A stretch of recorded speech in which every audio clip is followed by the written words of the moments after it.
وعن أبي عبد الرحمن عبد الله بن عمر رضي الله عنهما قال: سمعت رسول الله صلى الله عليه وسلم يقول: بني الإسلام على 5: شهادة أن لا إله إلا الله وأن محمد رسول الله وإقام الصلاة وإيتاء الزكاة وحج البيت وصوم رمضان. رواه البخاري ومسلم.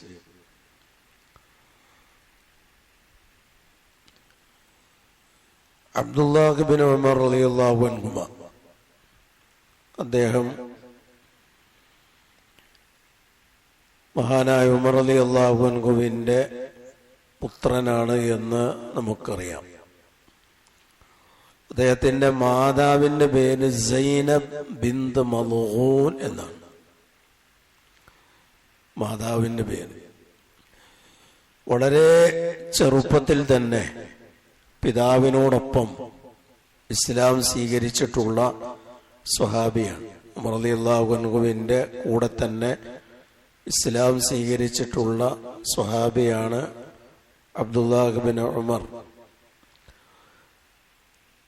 ഇജ്റയും പോയി നബി സല്ലല്ലാഹു അലൈഹി വസല്ലമ മക്കയിൽ നിന്ന് മദീനയിലേക്ക് പലായനം ചെയ്യുന്ന ആ സന്ദർഭത്തിൽ ഉമർ റളിയല്ലാഹു അൻഹുവിന്റെ കൂടെ മദീനയിലേക്ക് ഹിജ്റ പോവുകയും ചെയ്തിട്ടുള്ള സ്വഹാബിയാണ്. നബി സല്ലല്ലാഹു അലൈഹി വസല്ലമയുടെ കൂടെ ബദർ, ഉഹദ് ഒഴികെയുള്ള എല്ലാ യുദ്ധങ്ങളിലും അദ്ദേഹം പങ്കെടുത്തിട്ടുണ്ട്. ഉഹദ് യുദ്ധം അത് ഹിജ്റ 3 ഉണ്ടാകുന്നത്. അന്ന് പോലും അദ്ദേഹത്തിന് യുദ്ധത്തിൽ പങ്കെടുക്കാൻ സാധിച്ചിട്ടില്ല. അതിന് കാരണം അദ്ദേഹത്തിന് പ്രായപൂർത്തിയായിട്ടുണ്ടായിരുന്നില്ല. അതുകൊണ്ട് നബി സല്ലല്ലാഹു അലൈഹി വസല്ലം തിരിച്ചയച്ചു. അപ്പൊ അത്രയും ചെറുപ്പത്തിലെ ഇസ്ലാം ആശ്ലേഷിച്ചിട്ടുള്ള ആളാണ് അബ്ദുല്ലാഹ് ബിൻ ഉമർ റളിയല്ലാഹു അൻഹുമ. വളരെ ധർമ്മിഷ്ഠനായിരുന്നു. ഒറ്റ സദസ്സിൽ വെച്ച് തന്നെ അദ്ദേഹത്തിന്റെ പക്കലുണ്ടായിരുന്ന 12,000 ദീനാർ ഒറ്റ സദസ്സിൽ വെച്ച് അദ്ദേഹം ധർമ്മം ചെയ്ത ചരിത്രം കാണാം.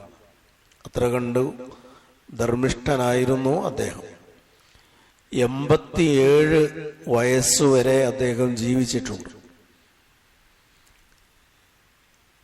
73-ാമത്തെ ഹിജ്റ 73-ലാണ് അദ്ദേഹം മരണപ്പെടുന്നത്. സ്വഹാബികളുടെ കൂട്ടത്തിലെ പണ്ഡിതനാണ് അബ്ദുല്ലാഹ് ബിൻ ഉമർ റളിയല്ലാഹു തആല അൻഹുമ. അബാദിലുൽ അർബഅ, അബ്ദുല്ല എന്ന പേരിലുള്ള 4 സ്വഹാബികൾ, അബ്ദുല്ല എന്നുള്ള പേരിൽ അറിയപ്പെട്ട 4 സ്വഹാബികളുണ്ട്. അതിലൊരാളാണ് അബ്ദുല്ലാഹ് ബിൻ ഉമർ. മറ്റൊന്ന് Abdullah bin Abbas, Abdullah bin Amr bin al-As, അതുപോലെ അബ്ദുല്ലാഹ് ബിൻ സുബൈർ. ഈ 4 പേരെയാണ് പൊതുവെ അൽ അബാദിലുൽ അർബഅ, അബ്ദുല്ല എന്ന പേരുള്ള 4 ആളുകൾ എന്ന് പറഞ്ഞാൽ ഉദ്ദേശിക്കുന്നത്. 4 പേരും പ്രമുഖരായ സ്വഹാബികളാണ്, പണ്ഡിതന്മാരാണ്, സ്വഹാബികളിലെ പണ്ഡിതന്മാരാണ്. സ്വഹാബികളെല്ലാവരും പണ്ഡിതന്മാർ തന്നെയാണ്.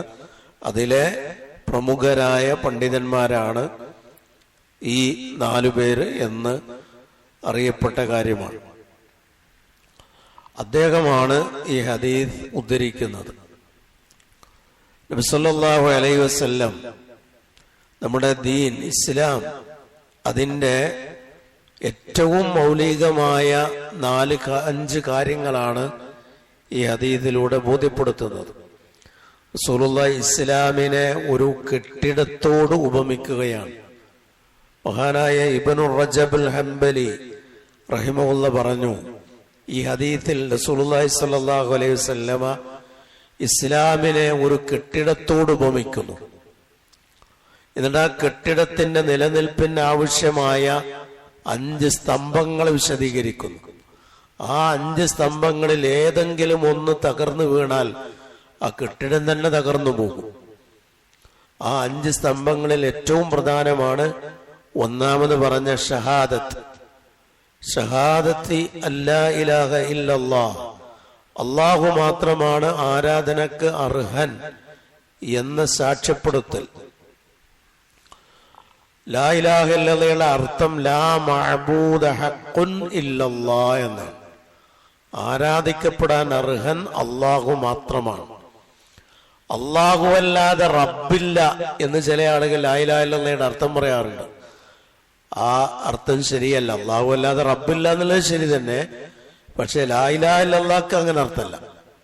ലാ ഇലാഹ ഇല്ലല്ലയുടെ അർത്ഥം ആരാധനക്ക് അർഹൻ അല്ലാഹു മാത്രമാണ് എന്നാണ്. അല്ലാഹു അല്ലാതെ റബ്ബില്ല എന്ന് പറയുന്നത് അത് തൗഹീദ് റുബൂബിയ്യാണ്, ഉലൂഹിയല്ല. ലാ ഇലാഹ ഇല്ലല്ലാഹ് എന്നുള്ളത് തൗഹീദുൽ ഉലൂഹിയാണ്. അല്ലാഹു മാത്രമാണ് ആരാധനക്ക് അർഹൻ. രണ്ടാമത്തേത് മുഹമ്മദ് നബി സല്ലല്ലാഹു അലൈഹി വസല്ലം അള്ളാഹുവിന്റെ ദൂതനാണ്. ഇത് രണ്ടും കൂടെ ഒന്നിച്ചാണ് എണ്ണുക.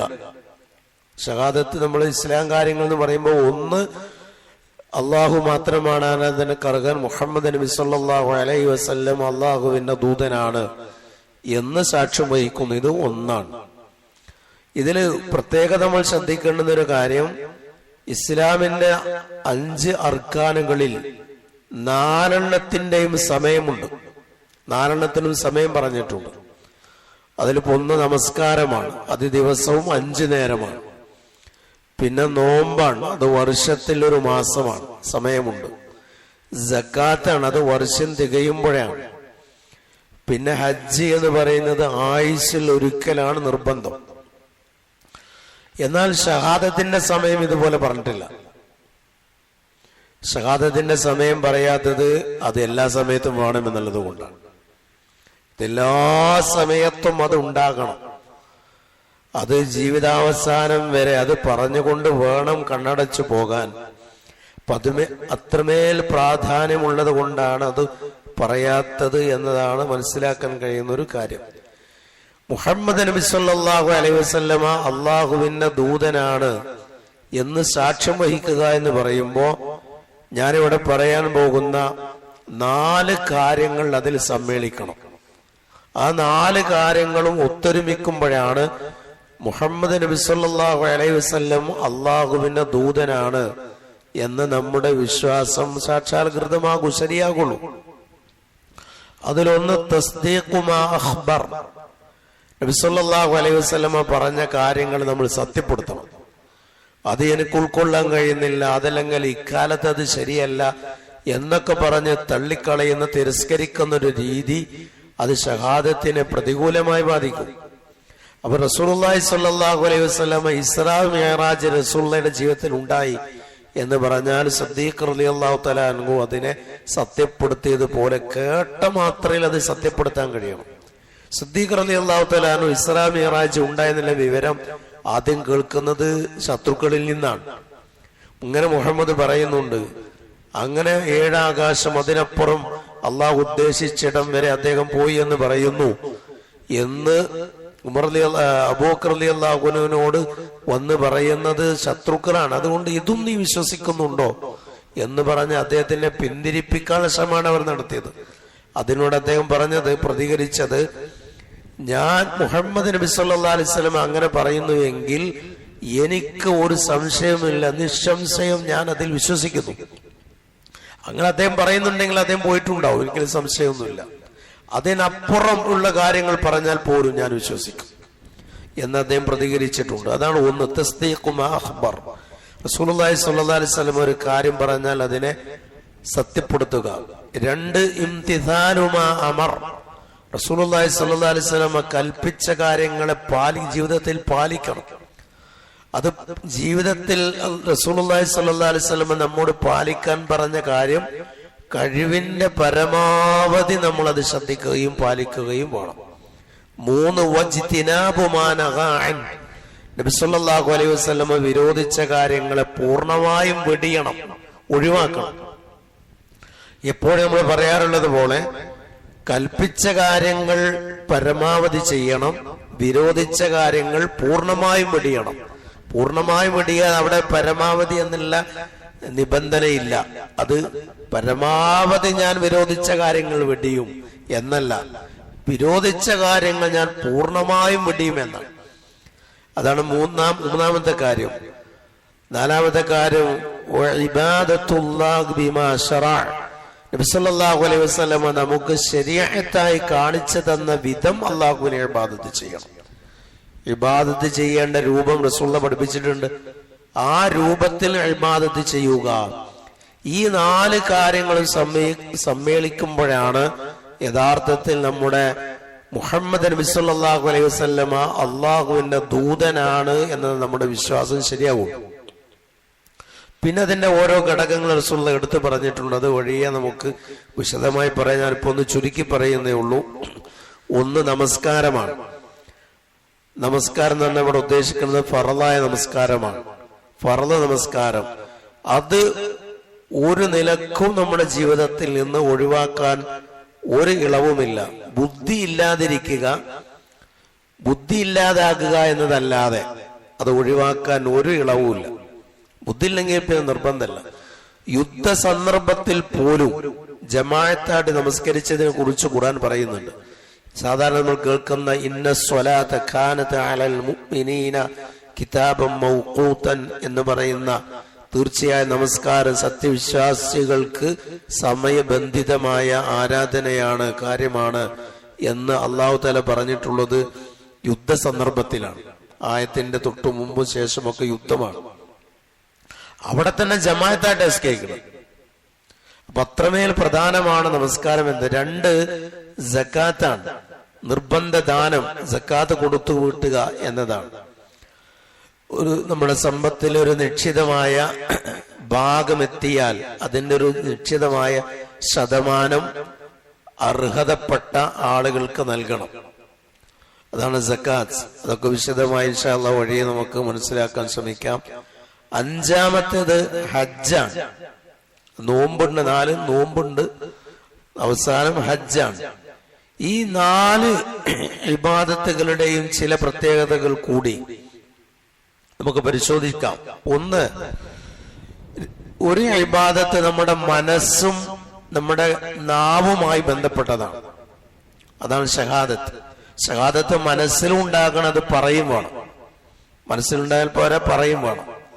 മനസ്സിലുള്ളത് പറയണം, മനസ്സിലില്ലാതെ വെറുതെ പറഞ്ഞാൽ പോരാ. അങ്ങനെ നമ്മൾ കാപ്പട്ടിയാവും. കപട വിശ്വാസികളെ കുറിച്ച് ഖുർആൻ പറയുന്നുണ്ട്. കപട വിശ്വാസികൾ മുഹമ്മദ് നബി സല്ലല്ലാഹു അലൈഹി വസല്ലം അള്ളാഹുവിന്റെ ദൂതനാണെന്ന് ഞങ്ങൾ സാക്ഷ്യം വഹിക്കുന്നു എന്ന് പറഞ്ഞപ്പോ അള്ളാഹു തന്നെ അവർക്ക് നൽകിയ മറുപടി നിങ്ങൾ പറയുന്നത് കളവാണ് എന്നാണ്. മറുപടി കളവല്ലല്ലോ, പക്ഷെ അവരെ സംബന്ധിച്ച് അവർ പറയുന്ന കളവാണ്. കാരണം അവിടെ മനസ്സിലതില്ല, മനസ്സിലില്ലാത്ത കാര്യമാണ് ഈ പറയുന്നത്. അതുകൊണ്ട് കപട വിശ്വാസികൾ അത് പറയുമ്പോൾ കളവാണ്. മനസ്സിലുള്ള കാര്യം അതിനെ സാക്ഷ്യപ്പെടുത്തി നാവ് കൊണ്ട് പറയണം. ഇപ്പൊ നാവ് നമ്മുടെ സംസാരവും നമ്മുടെ ഹൃദയവുമായി ബന്ധപ്പെട്ട കാര്യമാണ് ഷഹാദത്ത്.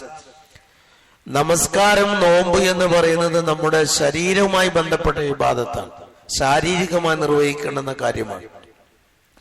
സക്കാത്ത് എന്ന് പറയുന്നത് തനി സാമ്പത്തികവുമായി ബന്ധപ്പെട്ട ഇബാദത്താണ്.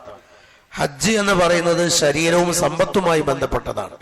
അപ്പൊ ഇങ്ങനെ ശരീരം, സമ്പത്ത്, മനസ്സ്, നാവ്, ഇങ്ങനെയുള്ള നമ്മുടെ മുഴുവൻ അവയവങ്ങളും പങ്കുചേരുന്ന എല്ലാ ഇബാദത്തുകളും ഈ ഇസ്ലാം കാര്യങ്ങളിൽ അതിൽ ഉൾപ്പെട്ടിട്ടുണ്ട്. അപ്പൊ അതുകൊണ്ടാണത് ഇത്രമേൽ പ്രാധാന്യം അർഹിക്കുന്നതാണ് എന്ന് പറയാൻ കാരണം. വിശദമായി ഇൻഷാ അല്ലാഹ് നമുക്കത് വഴിയെ മനസ്സിലാക്കാൻ ശ്രമിക്കാം. അല്ലാഹു സുബ്ഹാനഹു വ തആല അവന്റെ ദീൻ ശരിയാമിതം പഠിക്കാനും മനസ്സിലാക്കാനും അതനുസരിച്ച് ജീവിതത്തെ ക്രമപ്പെടുത്തുവാനും ആളുകൾക്ക് അത് എത്തിച്ചു കൊടുക്കുവാനും ഒക്കെ തൗഫീഖ് പ്രദാനം ചെയ്യുമാറാകട്ടെ.